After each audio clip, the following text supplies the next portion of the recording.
Bonjour à tous, nous voici à nouveau réunis pour cette fois-ci une leçon d'histoire. La dernière partie de l'histoire de France que nous avions abordée ensemble était l'époque de Napoléon Bonaparte. Nous avions découvert que cet homme, qui avait de grandes ambitions et qui avait de grandes capacités militaires, avait réussi à prendre le pouvoir en France grâce à un coup d'État. Il avait pu ainsi être premier consul, puis consul à vie, pour finalement être couronné en tant qu'empereur. Cet empire, il a réussi à l'agrandir, à l'enrichir grâce à de grandes conquêtes, à de grandes victoires militaires. Mais par la suite, nous avions aussi découvert que finalement, il n'était pas invincible et que c'est justement suite à de nombreuses défaites, militaires également, qu'il a fini par perdre son pouvoir justement et finir par être à la fin de sa vie exilé sur l'île de Sainte-Hélène.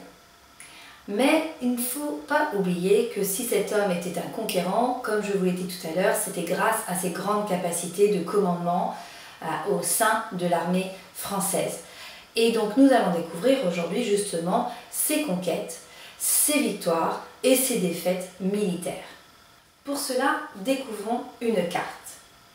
Tout d'abord, que nous apprend cette carte? Elle nous apprend que Napoléon Ier a contrôlé une grande partie du continent européen. En effet, sur la carte, tout ce qui apparaît en vert foncé fait partie de l'Empire français, donc de l'Empire de Napoléon, et tout ce qui est en vert clair sont des territoires contrôlés par Napoléon. Vous pouvez constater que ces territoires sont assez nombreux sur l'ensemble de l'Europe. Comment Napoléon a-t-il réussi à étendre son empire? Napoléon a étendu son territoire en menant de nombreuses batailles. Ces batailles apparaissent sur la carte avec des étoiles roses. Et on peut constater qu'elles sont effectivement nombreuses sur les territoires que Napoléon a conquis au fil des ans. À présent, si vous observez bien cette carte, vous pourrez constater que les frontières du territoire français de l'époque sont bien différentes de celles de la France d'aujourd'hui. Qu'est-ce qui peut l'expliquer? C'est ce que nous allons découvrir dès à présent grâce à une petite vidéo. Les guerres napoléoniennes. Napoléon Ier est resté célèbre pour son génie militaire. Ses victoires sur les champs de bataille lui ont permis d'agrandir son empire. Dès son couronnement, Napoléon mène des guerres de conquête. En 1805, il remporte la bataille d'Austerlitz contre l'Autriche et la Russie. Cette victoire renforce le pouvoir de Napoléon car elle casse la coalition entre l'Angleterre, l'Autriche et la Russie. En 1806, il bat les Prussiens à Iéna et entre à Berlin. Napoléon crée alors la Confédération du Rhin, gouvernée par la France. Mais un pays lui résiste toujours, l'Angleterre. En 1805, la flotte britannique met en déroute les navires français à Trafalgar. Napoléon perd alors tout espoir de vaincre ce pays. Malgré ces difficultés, en 1811, le grand empire français compte 130 départements. Des pays voisins sont placés sous le contrôle de Napoléon Ier. Et d'autres sont gouvernés par des membres de la famille impériale. En 1812, l'empereur entre en guerre contre la Russie. Au terme de rudes batailles, il prend Moscou. Mais sa grande armée ne peut résister aux rigueurs de l'hiver et aux contre-attaques des soldats russes. Elle bat en retraite. Le passage de la rivière Bérésina, bien qu'étant une bataille victorieuse, est un désastre. 45 000 hommes meurent de froid ou sont faits prisonniers. En 1813, l'Angleterre, la Russie, la Prusse et la Suède, unies contre Napoléon, lui infligent sa plus lourde défaite à Leipzig, en Allemagne. Plus de 40 000 soldats français sont tués. Enfin, en 1814, la France est envahie. Bien que l'armée française remporte quelques batailles, Paris tombe aux mains de l'ennemi. Napoléon est contraint d'abdiquer le 6 avril 1814. Exilé sur l'île d'Elbe en Méditerranée, il s'évade en 1815 et revient à Paris avec l'intention de reconquérir les territoires perdus. C'est la période des 100 jours. Les princes européens repartent en guerre. Napoléon est définitivement vaincu à Waterloo le 18 juin 1815. Il doit abdiquer une seconde fois. Les Anglais l'exilent cette fois à Sainte-Hélène, une île perdue dans l'Atlantique. C'est la fin de l'Empire et du règne de Napoléon. Bien, maintenant que vous en savez un peu plus sur les défaites et les victoires militaires de Napoléon Bonaparte, je vous propose de faire quelques petites activités. Pour faire ces activités, vous aurez besoin d'une ardoise ou bien d'une feuille ou d'un cahier de brouillon et de quoi écrire bien évidemment. Je vous demande de bien jouer le jeu et d'essayer de répondre à chaque question. Cependant, si vous n'y arrivez pas, ce n'est pas grave, la réponse est donnée dans les quelques secondes qui suivent.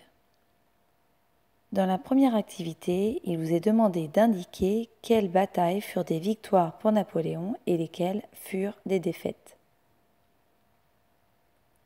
Voici le nom des différentes batailles menées par Napoléon avec leur date. Place chaque bataille sous la bonne colonne, celle des victoires d'un côté et celle des défaites de l'autre.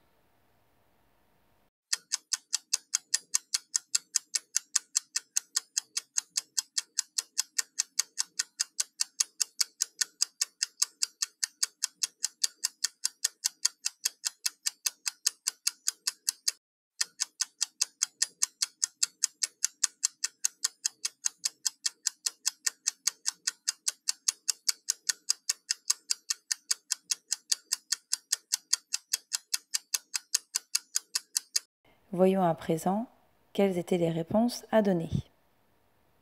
La bataille d'Austerlitz fut une victoire, de même que celle de Iéna et de la Bérésina.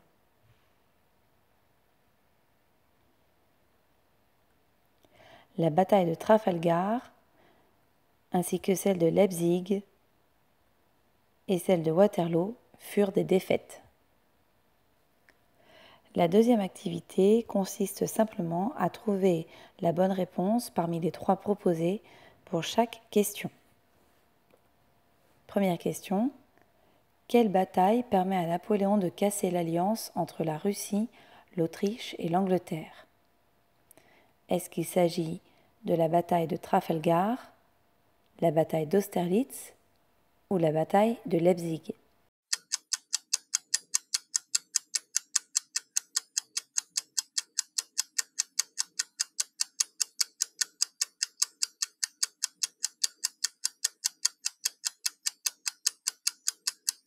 La bonne réponse est la bataille d'Austerlitz.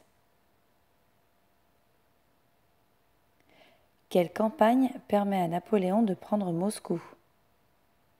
Est-ce que c'est la campagne de Russie, la campagne de Moscou ou la campagne napoléonienne?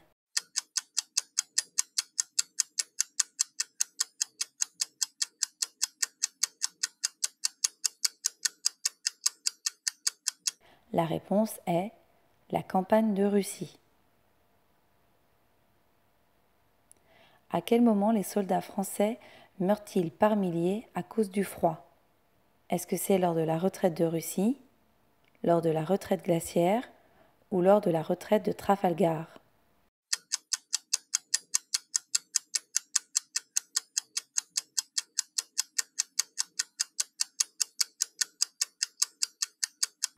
La réponse est lors de la retraite de Russie.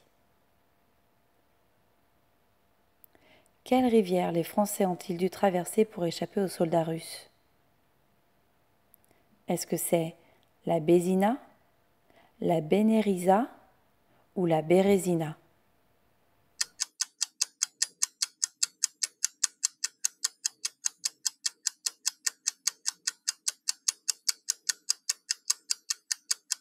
La réponse est la Bérésina. Quelle bataille navale Napoléon a-t-il perdue contre les Anglais? La bataille d'Iéna, la bataille d'Eylau ou la bataille de Trafalgar?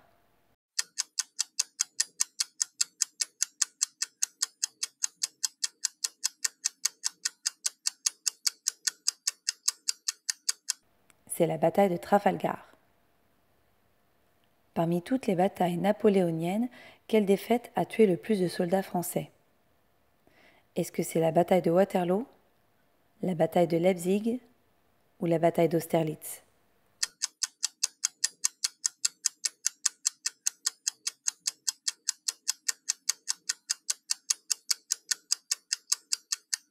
Ce fut la bataille de Leipzig.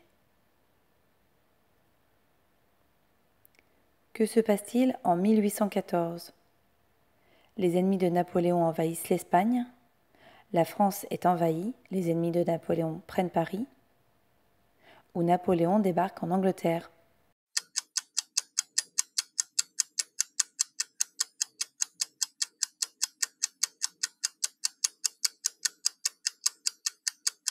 La réponse est « La France est envahie, les ennemis de Napoléon prennent Paris ». Quelle défaite achève la période des 100 jours? Est-ce que c'est la bataille d'Austerlitz, la bataille de Waterloo ou la bataille de Trafalgar?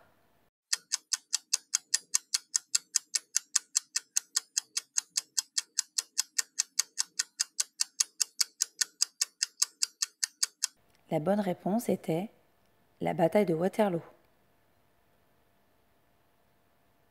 Bravo! Bravo à toi d'avoir été jusqu'au bout de ce questionnaire.